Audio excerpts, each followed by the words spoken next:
할렐루야.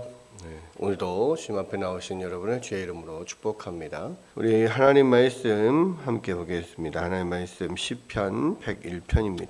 다 같이 합독하겠습니다. 내가 인자와 정의를 노래하겠나이다. 여호와여, 내가 주께 찬양하리이다. 내가 완전한 길을 주목하오리니 주께서 어느 때나 내게 임하시겠나이까. 내가 완전한 마음으로 내 집안에서 행하리이다. 나는 비천한 것을 내 눈앞에 두지 아니할 것이요 배교자들의 행위를 내가 미워하려 하오리니 나는 그 어느 것도 붙들지 아니하리이다. 사악한 마음이 내게서 떠날 것이니 악한 일을 내가 알지 아니하리로다. 자기의 이웃을 은근히 헐뜯는 자를 내가 멸할 것이요 눈이 높고 마음이 교만한 자를 내가 용납하지 아니하리로다. 내 눈이 이 땅에 충성되는 자를 살펴 나와 함께 살게 하리니 완전한 길에 행하는 자가 나를 따르리로다. 거짓을 행하는 자는 내 집안에 거주하지 못하며 거짓말하는 자는 내 목전에 서지 못하리로다. 아침마다 내가 이 땅의 모든 악인을 멸하리니 악을 행하는 자는 여호와의 성에서 다 끊어지리로다. 아멘. 오늘 읽은 하나님 말씀 우리 시편 101편은요. 그 표제어가 다윗의 그렇게 되어 있습니다. 지금까지 우리가 시편 95편에서 100편에 이르는 신정시, 일명 신정시라고 일컬어지는 시를 살펴봤는데요. 하나님이 우리의 통치자가 되시며 우리를 공의로 다스리신다, 이런 내용, 또 그러한 하나님을 찬양하는 내용, 또 마지막 시편 100편에서는 그런 하나님께 감사를 드리는 내용, 이런 시편의 내용들을 살펴봤는데요. 이제 그 100편, 10편, 100편 이후에, 그러니까 모든 신정시 이후에 가장 먼저 등장하는 게 이제 다윗의 시인데요. 그러니까 이 다윗의 시는 결국 이 신정시, 하나님이 이 땅을 통치하시는 것처럼 인간의 왕인 이 다윗이 하나님의 방법대로 이 땅을 통치하겠다라는 어떤 다윗의 결심을 노래하는 그런 시라고 생각할 수 있습니다. 그래서 이 다윗의 시도 사실은 신정시에 들어간다, 이렇게 생각하기도 합니다. 그리고 이 시편을 편집하는 사람들이 이제 이 시편을 다 모아서 1권부터 5권까지 이렇게 편집을 했잖아요.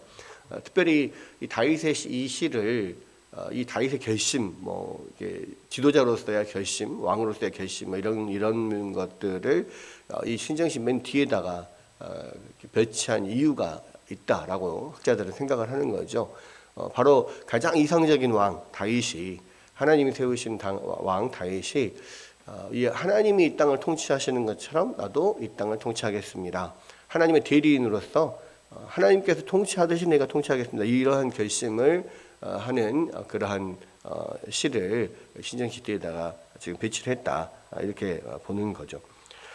그래서 이제 다윗의 시를 살펴보면 1절에서 이렇게 되어 있습니다. 내가 인자와 정의를 노래하겠나이다. 여호와여, 내가 주께 찬양하리이다. 그랬죠. 이 인자와 정의, 바로 인자와 정의가 바로 하나님의 하나님의 통치의 핵심입니다. 그렇죠. 하나님의 다스림의 핵심, 이것이 인자와 정의입니다. 우리가 하나님의 성품의 그 대표적인 성품이 인자와 성실, 헤세드와 에메트다, 그렇게 이야기를 해왔잖아요. 그런데 이 인자와 성실로 하나님께서 이 땅을 다스리는 것, 이게 이제 정의, 공의 이건 거죠. 그래서 인자와 정의로 하나님의 그런 긍휼하시고 자비하신 성품으로 이 공의롭게 하나님의 뜻에 맞게 의롭게 다스리는 것, 이것이 이제 하나님의 통치의 어떤 핵심이고, 이 다윗이 바로 그런 하나님처럼 내가 이 땅을 다스리겠습니다라고 하는 결심이라는 거예요. 그러면 그 인자와 정의로 이 땅을 다스린다, 하나님을 대신하여 통치하는 이 하나님 나라의 리더가 인자와 정의로 다스리는 모습이 구체적으로 어떤 거냐, 그 뒤에 이제 다윗의 결심들이 나오거든요. 2절에 보면 내가 완전한 길을 주목하리니 주께서 어느 때나 내게 임하시겠나이까. 내가 완전한 마음으로 내 집안에서 행하리이다 그랬습니다. 이 완전한 길 또는 완전한 마음, 이 마음 이거는 뭐냐면 이 도덕적으로 완전하다는 뜻입니다. 뭐 그렇다고 뭐 이 땅에서 누가 도덕적으로 뭐 하나님처럼 완전한 사람, 완벽한 사람은 아무도 없겠죠. 그러나 분명한 것은 뭐냐면 그러한 길을 추구하겠다는 거죠. 하나님의 완전하심처럼 하나님께서 내가 거룩하니 너희도 거룩하라 말씀하셨잖아요. 그러니까 하나님의 거룩하심처럼 내가 도덕적으로 완전한 길을 택하겠다라는 거예요. 이제 이거를 뭐 영어에서는 뭐 인테그리티 이렇게 이야기를 하는데 이게 그러한 이 도덕적으로 완전함을 추구하고 그것을 원칙으로 붙들고 사는 사람 이런 것들을 어떤 정직한 마음 그것이 정직한 마음 정직함이 원칙인 사람 뭐 이런 게 인테그리티라고 이야기를 하는데 예전에는 이제 미국에서 어떤 대통령을 뽑을 때나 리더를 뽑을 때 이 부분 도덕적인 완전함 이 도덕적인 부분을 굉장히 리더의 자질로서 높게 평가를 했고 그런 대통령을 뽑을 때라든지 리더를 뽑을 때 그러한 사람을 그런 인품이 뛰어난 사람을 뽑으려고 했습니다. 그런데요 최근 들어서는 현대인들의 특징인데 인품보다는 능력을 보기 시작했어요. 그래서 뭐 그 사람이 개인적으로 도덕적으로 완전한 세상에 도덕적으로 완전한 사람 어디 있냐 그냥 일을 잘하면 된다 뭐 이런 식으로 생각을 하는 거죠. 그러다 보니까 점점점 이게 세상이 이상하게 돌아갑니다. 일은 잘하는데 문제는 일은 잘하는데요. 어떤 도덕적으로 완전하지 않고 하나님 앞에서 하나님 보시기에 의롭지 않은 사람이 그러한 힘을 권력을 휘두르는 그 자리에 올라갔을 때 세상이 이상하게 돌아가는 거죠. 지금도 현대적인 생각들은 비슷합니다. 뭐 도덕적으로 조금 문제가 있어도 일을 잘하면 되는 거 아니에요? 어떤 기업의 CEO나 내지는 어느 단체의 장이나 뭐 나라의 어떤 수장이나 뭐 일을 잘하면 되지 이렇게 생각을 합니다. 많은 현대인들이 이제 실용적인 면들이 많이 있죠. 그래서 꽁 잡는 게 왜고 뭐 그런 생각들이 많아요. 우리가 일을 잘하고 우리가 그 덕에 부유해지고 뭐 그러면 덕을 보면 좋겠지 뭐 이렇게 생각을 합니다. 그런데요, 하나님 나라에서 과연 하나님은 그렇게 생각하실까요? 하나님 나라의 리더는 과연 그런 사람이 합당한 사람일까요? 그렇지 않죠. 여러분 계속해서 이 성경에서 비교하는 사람이 누굽니까? 사무엘에서 이 사울과 다윗이 계속 비교가 되잖아요. 어찌 보면 사울은 인간적으로는 능력 있는 사람이었습니다. 또 인간적인 눈으로 봤을 때는 사울의 나라가 강성했어요.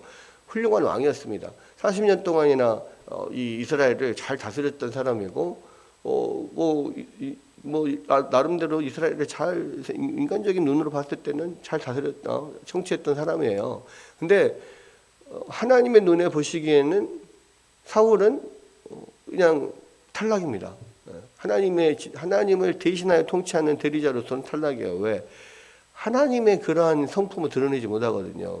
하나님을 배반했을 뿐만 아니라 하나님 뜻대로 순종하지 않았을 뿐만 아니라 하나님의 대리자로서의 그런 모습이 전혀 보이지를 않습니다. 그렇죠. 그러니까 그의 통치 안에는 이 하나님의 통치 원칙인 인자와 정의가 보이지 않아요. 그리고 일은 잘하는지 모르지만 자기에게 유익한, 자기에게 유리한 뭔가를 하기 위해서 그렇게 길을 썼죠.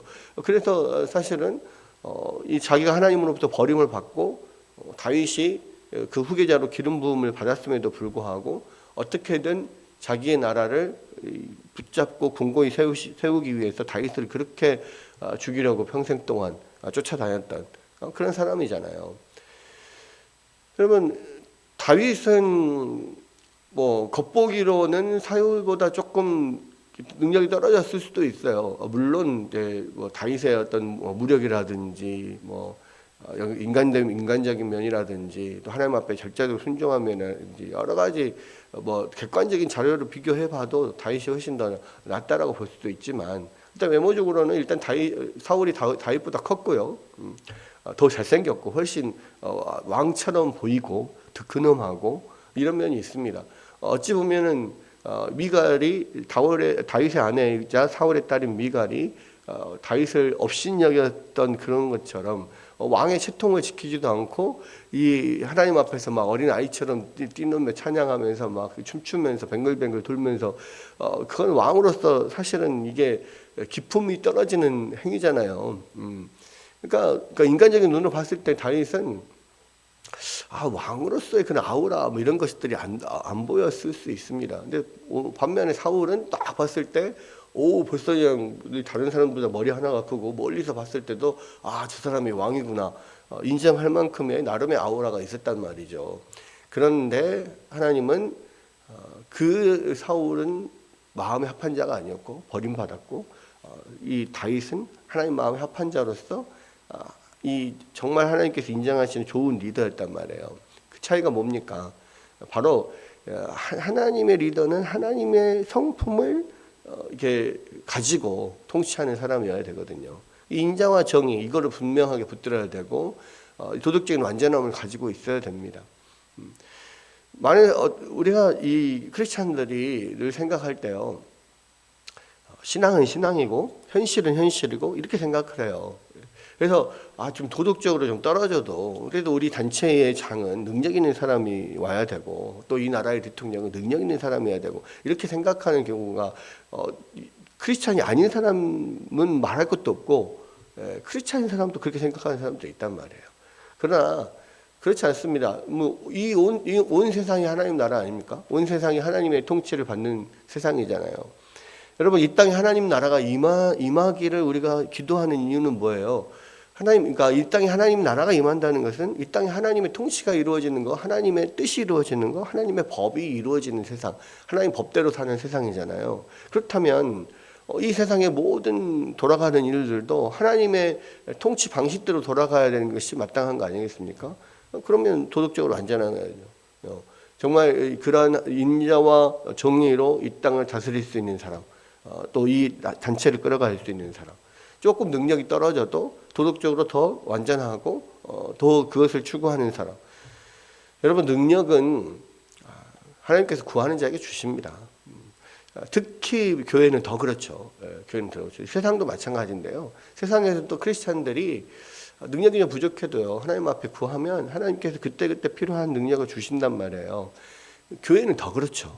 신앙적인 또 가정도 그렇고 마찬가지, 교회도 그렇고 능력은 좀 떨어져도요, 더 하나님을 닮아가려고 하고 하나님의 그런 완전하심 가운데 나아가려고 하고 주님을 더 붙들려고 하고 이러한 자질이 우리한테는 정말로 필요한 거예요. 이것이 하나님이 원하시는 겁니다. 다윗이 그렇게 하겠다는 거예요. 내가 완전한 길, 그걸 주목하겠습니다. 내가 그 하나님 완전한 마음으로 내 집안에서 행하겠습니다. 내 집안에서라는 것은 다윗의 집, 결국 가정도 그렇고 그 다윗의 나라, 하나님이 주신 나라에서 내가 그렇게 행하겠다, 이런 이야기입니다.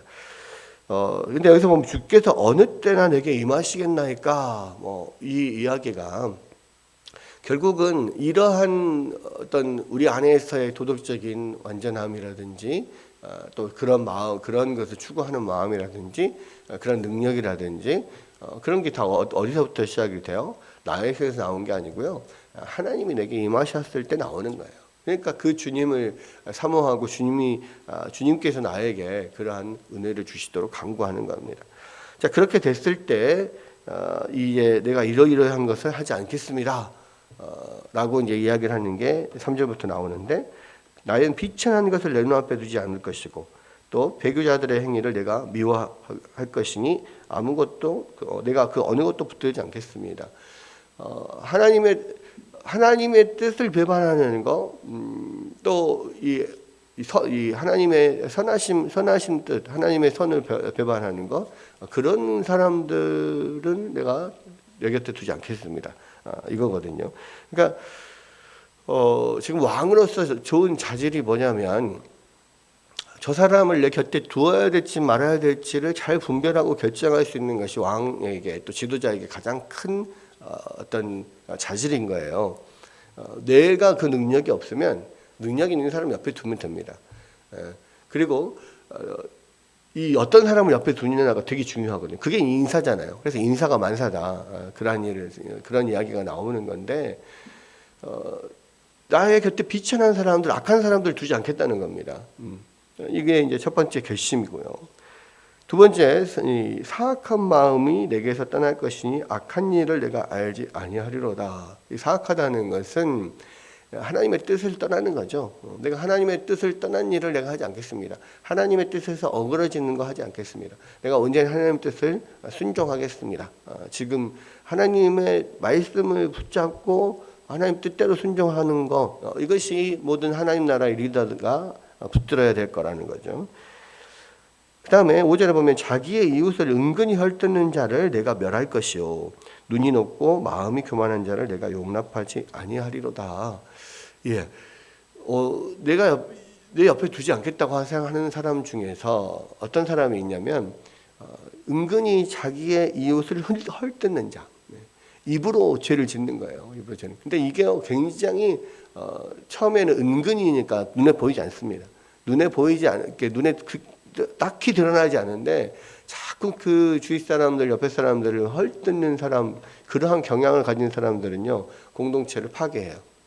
그러니까 이런 사람들은 특히 리더 자리에 있으면 안 돼요. 또 리더의 곁에 있으면 안 돼요. 왜냐하면 자꾸 그렇게 헐뜯음으로써 리더의 바른 판단을 방해하는 사람이거든요. 그런 사람이 리더 옆에 있으면 배가 제대로 된 방향으로 나아가기 어려워요. 그러니까 옆에 있는 참모들이 옆에서 함께 돕는 사람들이 남을 그렇게 은근히 헐뜯는 사람들은 옆에 세우면 안 된다는 겁니다. 다윗은 그렇게 하지 않겠다는 거죠. 또 마음이 교만한 사람들을 용납하지 않겠다. 하나님 스스로 마음이 높아지는 사람들, 스스로 교만한 사람들, 여러분 그런 사람들이 옆에 있으면 똑같아져요. 비슷해집니다. 그러니까 이게 철저하게 이런 것들을 이 하나님 앞에서 겸비한 자세로 그렇게 하나님 앞에 또 사람들을 섬기는 그런 왕으로서 있으려고 하는데 그런 교만한 사람들이 옆에 있잖아요. 그러면은 이 왕의 뜻이 온전히 전해지지 않고 또 손과 발의 역할들을 해야 되는데 왕은 겸비한 마음으로 그렇게 통치를 하는데 이 사람은 교만한 마음으로 그 손발이 교만하게 해버려요. 그러면 안 되죠. 그런 면들 하나님 앞에 정말 함께 겸비하게 엎드릴 수 있는 사람, 겸손하게 섬길 수 있는 사람, 이런 사람들을 세우겠다는 거고요. 그 다음에 내 눈이 이 땅에 충성된 자를 살펴 나와 함께 살게 하리니 완전한 길에 행하는 자가 나를 따르리로다. 내가 하나님 그 도덕적으로 완전한 길을 내가 따라가듯이 나와 함께 하는 자들도 그런 자들로 내가 채우겠습니다. 그렇게 함께 그 방향으로 함께 추구하고 나아가겠습니다. 그러는 거예요. 주님의 제자들은 다 예수님의 뒤를 따라가는 사람들이니까요. 예수님의 등을 보고 나도 그렇고 나와 함께하는 자도 그렇게 따라가겠다라고 하는 결심. 거짓을 행하는 자는 내 집안에 거주하지 못하며 거짓말하는 자는 내 목전에 서지 못하리로다. 자꾸 거짓을 입에 달고 사는 사람들, 쉽게 거짓말하고 그냥 거짓으로 위기를 모면하려고 하는 사람들, 그런 사람들 내 옆에 두지 않겠다는 겁니다. 나도 그렇게 하지 않을 뿐만 아니라 내 곁에 있는 사람도 그렇게 하지 않겠다. 자꾸 거짓으로 아부하고 또 위기를 모면하려고 하는 사람들은 좋은 리더가 아니에요. 사람을 설득할 수 있는 가장 좋은 길은 진실함이거든요. 사람이 진실될 마음을 보여줄 때 사람들이 설득이 될 수가 있는 거고, 심지어는 때로는 내가 정직하고 진실한 것 때문에 내가 손해를 본다고 할지라도 정면으로 그것을 어떤 진실로서 그 위기를 타파하려고 하는 거, 정면으로 부딪히려고 하는 거, 이게 리더의 자질, 좋은 리더의 자질이고, 다윗은 이것을 용납하지 않겠다는 겁니다. 거짓으로 위기를 모면하려고 하는 거, 나도 하지 않을 것이고 내 주위의 사람도 그렇게 하지 그렇게 하는 사람들은 세우지 않겠다. 그런 이야기죠. 아침마다 내가 이 땅의 모든 악인을 멸하리니 악을 행하는 자는 여호와의 성에서 다 끊어지리로다. 결국 이러한 사람들, 내가 세우지 않겠다는 사람들은 다 뭐예요? 하나님 앞에 악을 행하는 자들, 하나님의 뜻을 따르지 않는 자들, 하나님의 통치 방식인 인자와 정의로 행하지 않는 사람들이거든요. 여러분, 우리가 이 다윗의 결심을 우리가 잘 묵상할 필요가 있습니다. 왜냐하면 모든 사람들은 교회에서나 사회에서나 어디에서나 리더의 자리에 설 수 있거든요. 근데 리더의 자리에 설 수 있는 사람에게 가장 필요한 게 뭐냐? 인자와 정의. 하나님께서 이 땅을 다스리시듯이 우리도 그렇게 다스리는 것. 우리가 리더로서 가장 중요한 것은 하나님의 그러한 성품이 우리를 통해 드러나게 하는 것입니다. 그럴 때에 이 땅이 정말로 하나님의 복을 받는 땅, 행복한 땅, 모든 사람들이 정말로 나의 어떤 나의 어떤 지도력 아래서 행복할 수 있는 길이 바로 하나님의 그 다스리심을 따라서 다스릴 때이거든요. 여러분, 이 말씀 다시 생각하면서 하나님은 내가 그러한 리더가 되게 해주시고, 하나님 내가 그렇게 이 땅에서 나의 어떤 통치력을, 지도력을 발휘하는 사람이 되게 해주시고, 나를 그러한 자로 세우시고 만들어 주시고 이끌어 주십시오. 간구하는 여러분들 되시기를 주의 이름으로 축복합니다.